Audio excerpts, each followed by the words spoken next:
John, thank you for taking the time to join us and catch up a little bit. How are you doing? It's my pleasure, and I'm doing just great. It's beautiful day outside, and looking forward to a great U.S. Open. So are we. So, how's your own golf game? I hope you're finding a couple of hours to decompress out on the golf course these days. I've been practicing a little bit, trying to make some swing changes, which are sorely needed. But I'd say a work in progress is how my golf game is at the moment. So, John, you are the USGA's Senior Managing Director of Championships. Can you tell us a little bit about what you do in that position and a little bit about how your role has changed since you joined the association? Sure, Helen. I had the privilege of coming to the USGA 10 years ago when Mike Davis was appointed as our CEO, executive director at the time. Mike invited me in to be a part of his new senior team that he was putting together as our new leader. And it was just a great privilege with me. I've known Mike a long time. I've been involved with the USGA for many years on many different fronts. In my previous role with an AGA in the Pacific Northwest, a couple of them. And it was just really a great privilege. And Mike brought me in to oversee all of our championships from an inside the ropes perspective, as well as all of our governance functions, the playing rules, rules of amateur status, equipment rules, and the handicapping rules. So it was a little over, I guess, 2.5 years ago, Mike wanted to reconstruct the senior staff, our executive leadership team. And he asked me to really take on all championships, both inside and outside the ropes, which really meant from the standpoint of our 4 US Open championships, that meant everything from grandstands to corporate hospitality to corporate partners to ticket sales, as well as all of the golf course preparation, course setup. It just really was a unification of all of our championship functions under one person. And that really was to do with a wonderful guy, one of my great friends still, Mike Butts, retiring. Mike had the open side of it. Excuse me, I had the amateur side and inside the ropes with the opens. Just the unification. So really, I oversee everything to do with all 14 USGA championships, international competitions, 650 qualifiers. All that really means is I get to work with a lot of talented people who do great work on behalf of the game. So I believe you played competitively in college and played in a couple of U.S. amateurs yourself. So then how did you get started in the world of golf administration? Played collegiate golf at Brigham Young University, played on an NCAA Division I championship team there. It just really inspired me to go on to do more, and played in a couple of U.S. amateurs, a few NCAAs, won a state amateur, a couple state opens. It just was something I grew up with. And I took a turn away from playing for a couple of years to go back to work in the United States Senate for a little over 2 years. Thought I would make a career of it, was about to go to law school. And I got a phone call one November evening from a very good friend of mine saying that the executive director of the Pacific Northwest Golf Association was leaving and they were looking for a successor. And one thing led to another, and I ended up going back home to Washington State, the Seattle area, and spending 22 amazing years at great organizations with great people. And it was really all about timing. I grew up in the game. I was a 28-year-old kid, sure not exactly sure why they hired a 28-year-old kid who was a political science major and going to be a lawyer to lead a couple of golf associations, the PNGA and the Washington State Golf Association.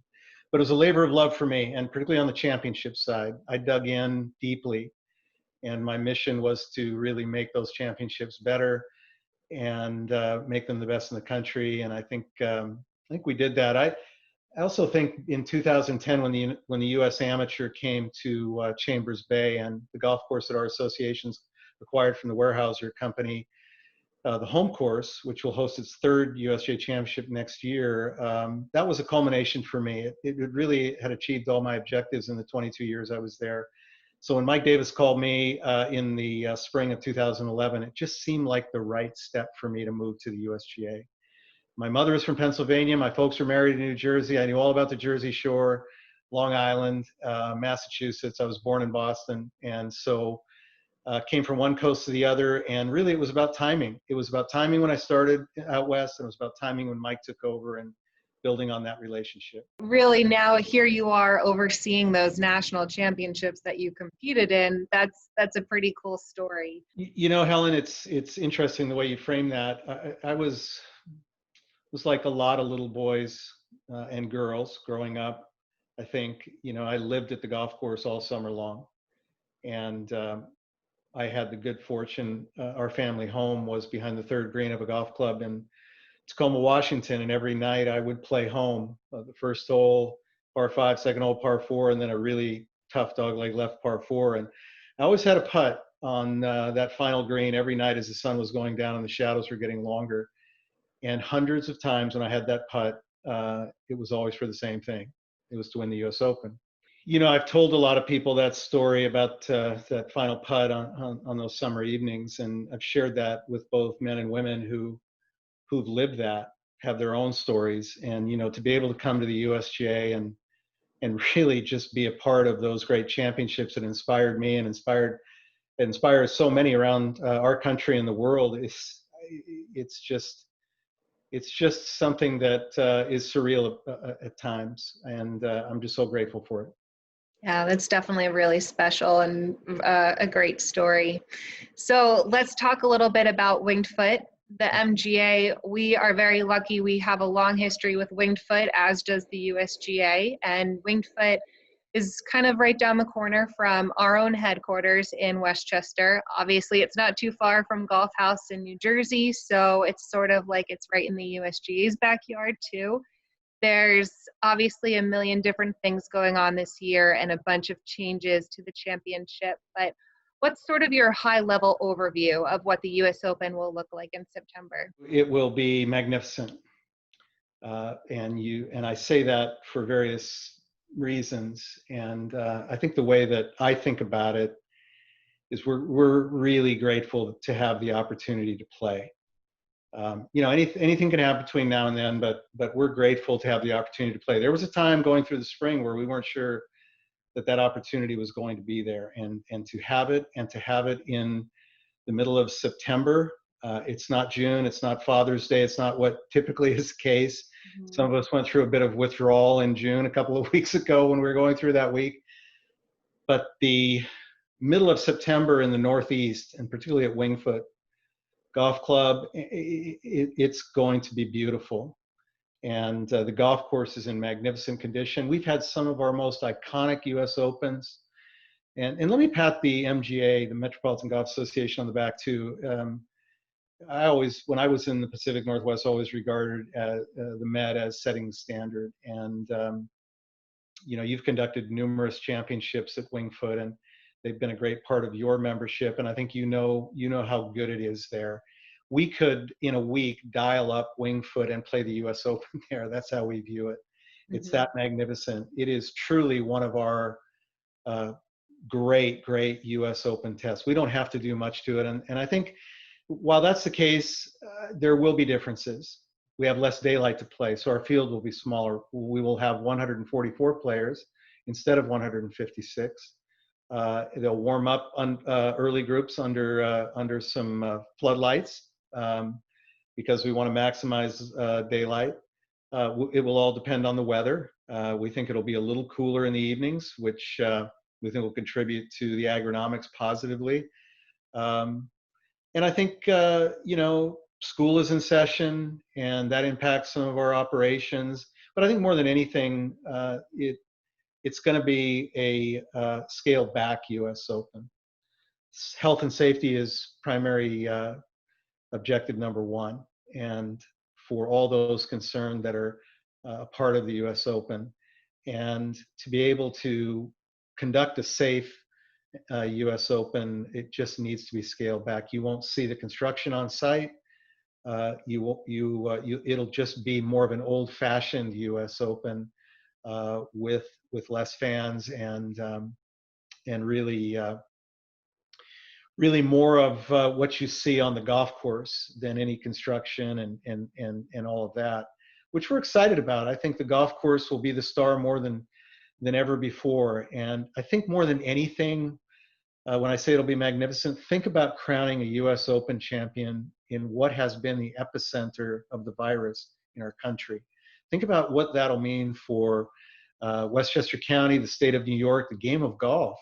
That's what we're excited about.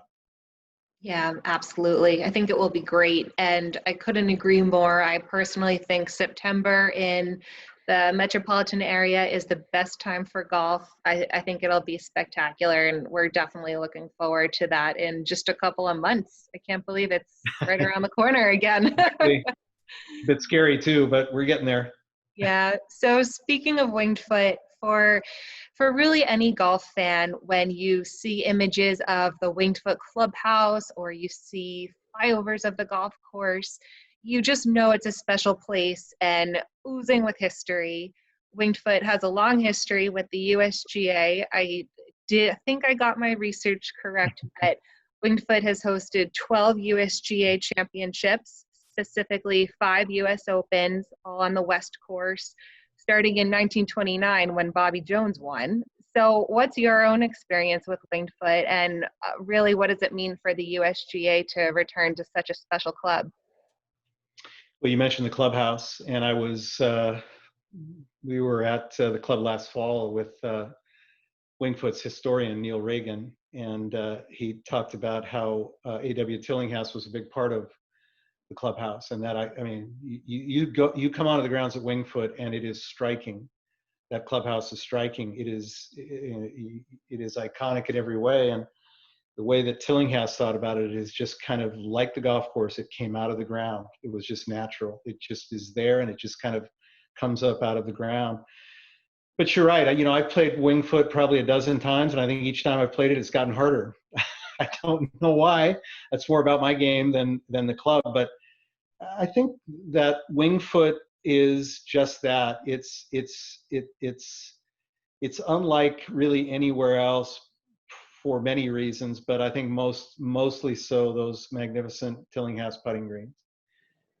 They just leave little margin for error, and you have to hit a quality shot from the fairway to them, and that really defines a U.S. Open test. But I'll say this too: I think this year, more than any other year, maybe before or since, Wingfoot has been an amazing partner to the USGA and the U.S. Open. This is not what they signed up for, and you could say that across maybe every major competition. But it is that they have not missed a beat in postponing to maintaining their golf course, going above and beyond the enthusiasm of the membership on every front. They're not missing a beat, and we're excited about what that's going to result in creating more U.S. Open history. You think about it. That putt Bob Jones made in 1929, that 12-footer on the 18th green, is iconic. To get into a playoff that he won by 23 strokes the next day, a 36-hole playoff, albeit on that Monday, and then you think of all the great champions, Billy Casper and Fuzzy and Jeff Ogilvy and Hale Irwin in 1974. Of course, that's one that has defined a lot of what the U.S. Open has been at Wingfoot.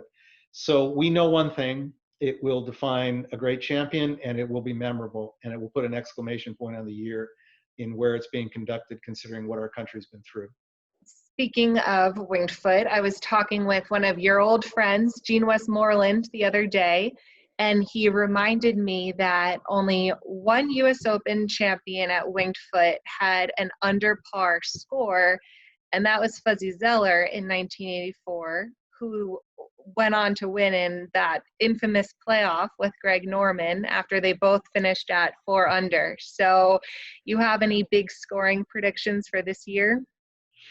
Well, and I remember that well. I was watching that Open on television and watching Fuzzy wave the white towel and surrender to Greg when he made that 40-footer on 18 to really kind of propel him into the playoff. That, again, another piece of iconic history. I think I've watched every U.S. Open that's on YouTube multiple times, and that's the one that still catches my attention.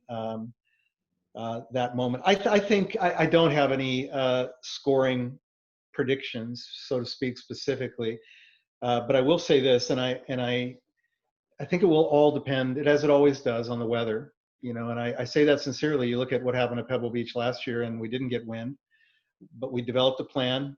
We have a documented course setup and preparation strategy, We created that last year in specific terms with some specific objectives, and we'll stick to that. But it will depend on the weather, and we'll develop that plan and just let Winged Foot be Winged Foot. It will be good enough. If you look back at those champions over the years, and whether they're under par or over par, it's just going to be good enough, and it's going to be a U.S. Open. Winged Foot, it's demanding in a way that you not only have to create every shot value and the premium on accuracy, and that's something that we place great importance on, premium on accuracy off of the tee, and placing your ball on those incredible putting greens below the hole.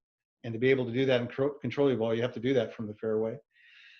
I think it'll be enough, whatever the score is. And the way that I think about players goes back to a conversation I had with Curtis Strange, one of our great champions a couple of years ago. He shared something with me that I've thought a lot about since then. He said, and here's a guy who won in 88 and 89 and all the great players that played then. But he said, John, there are just more good players, more good athletes. They're in better shape, more of them. They're better coached. They have better equipment. They're better fitted. The scores should be better today than they were in yesteryear. And I don't know about that, because I think a lot of it does depend on weather. But I think what our strategy will be is just to let Winged Foot be the star along with those great players, and just set it up, stick to it, and let that play out. And I think we'll have success. When it comes to course setup and your overall strategy, to you, what really makes for a great U.S. Open?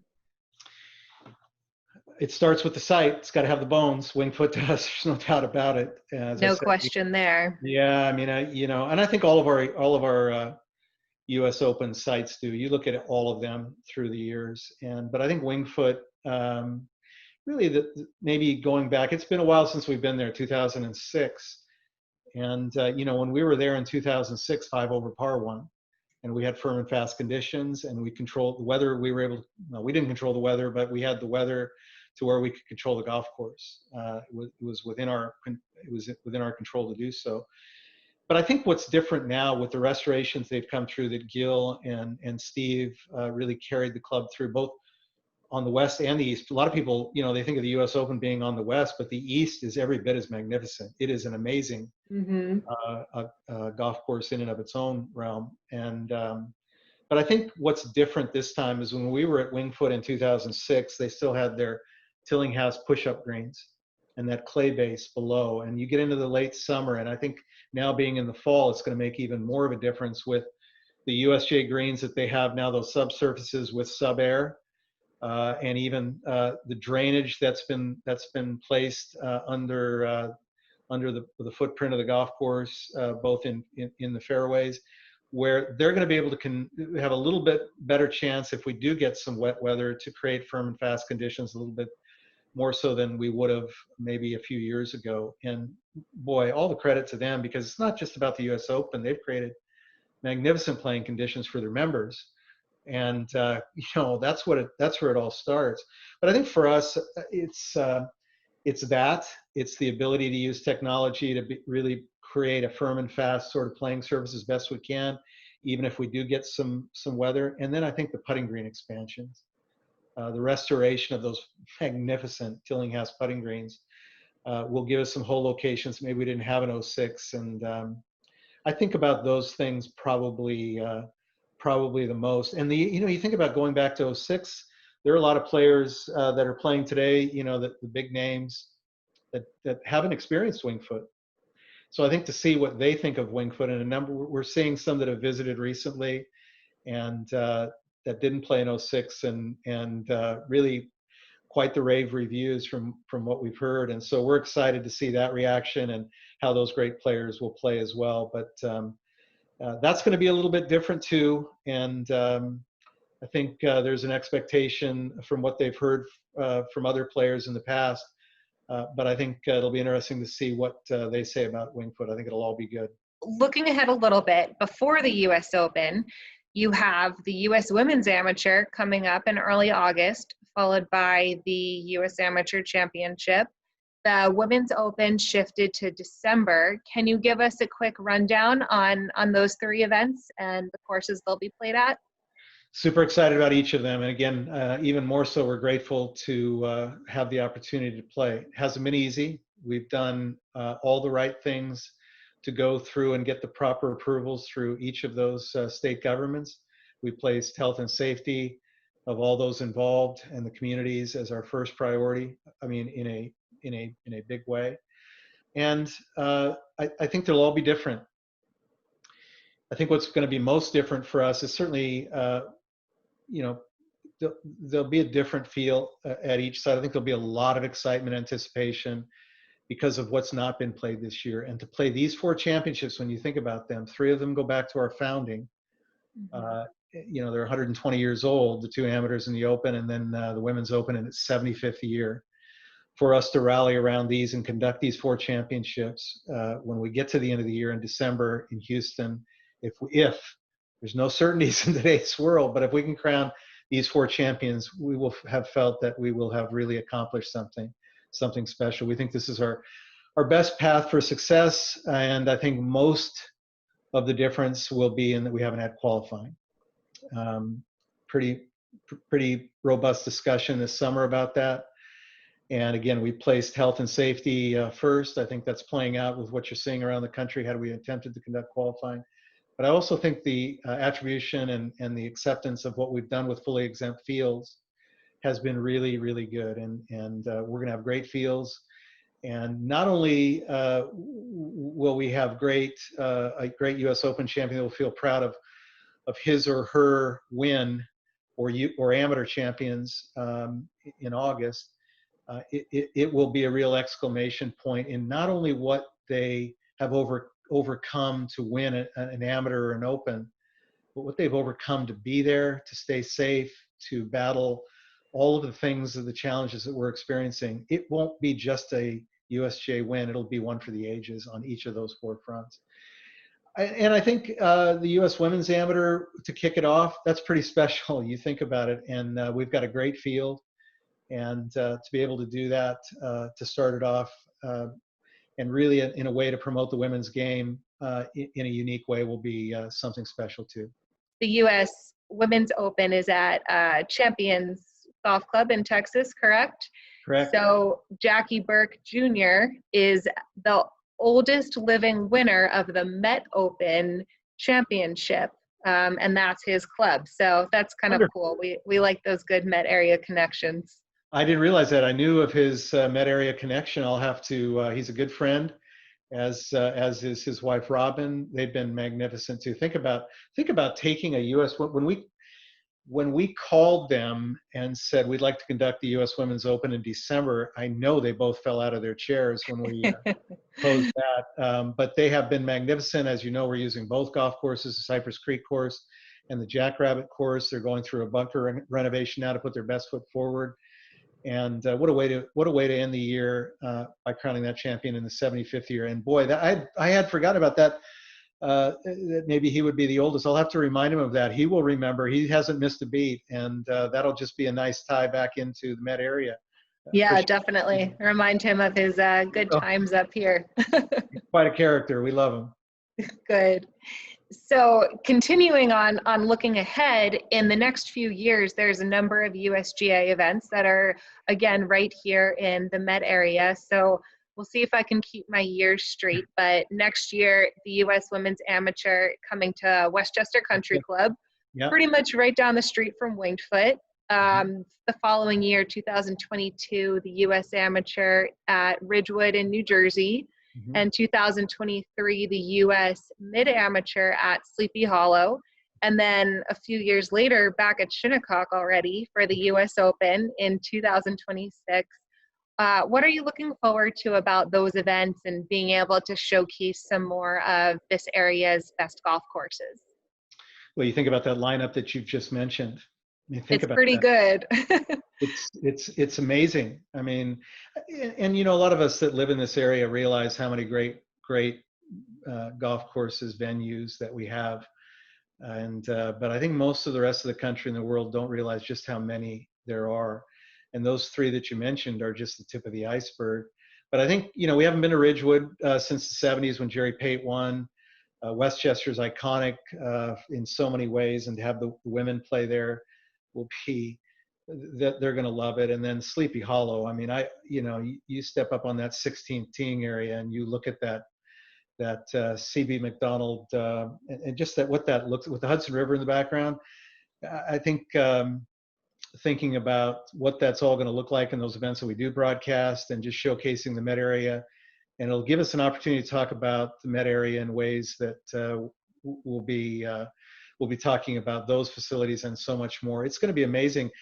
It almost would be that we wouldn't need to leave the Met area to conduct all USGA championships. We would never do that to the MGA or others, but there are just so many good ones, and we're blessed to receive invitations from them.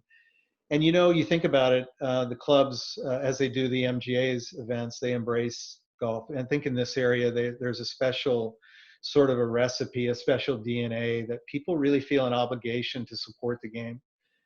Maybe a little bit more so here because of the traditions that have come before them, all of those great figures, all of that great golf history. They feel an obligation to support championship golf. And we feel that at the USGA, and it just makes it even that much more special for the players. And for us, it's about the players first. Nick Price said something at our championship committee meeting a few years ago, and you can carry this forward to every championship. It's important where the guys win their U.S. Open. It's important where the women win their U.S. Women's Open. It's where they win their Women's Amateur and the U.S. Amateur. And we're very proud to have those three sites and more going forward. And where we've just come, we had the junior at Baltusrol a few years ago, and so many more go on and on. We're proud to live within that tradition. Yeah, we're certainly all very lucky to work with a number of these tremendous clubs and have the support from them. So again, very blessed and very fortunate. Well, and let me just give a shout out to the MGA as well. Go back to 1897, as closely tied to the USGA, perhaps more than any other organization with the USGA over the years, and conducting all the qualifiers that you do for the players, providing that platform. We didn't do it this year, but we're going to get back to it soon in a robust way. We are really, really grateful. I think the investment that the MGA makes, and it is an investment to conduct qualifying, to administer the rules of golf, to interpret the rules of amateur status, to administer the USGA handicap system, the world handicap system now, I correct myself. That is something that I think the membership in this area understands. But I'll say it again. I mean, the MGA, we couldn't do it without you, and you do it at the most important level, the grassroots level. And we talk about being grateful. We couldn't be any more grateful to anybody any more than the MGA. Well, John, thank you so much for taking the time out of your day to share these updates with us. We really appreciate it. We're all looking forward to Winged Foot and the rest of the championship lineup this year, and excited for what's to come in the world of golf. So are we. It's my pleasure, and all the best for good health and brighter days ahead, starting right now. Definitely. Thanks, John.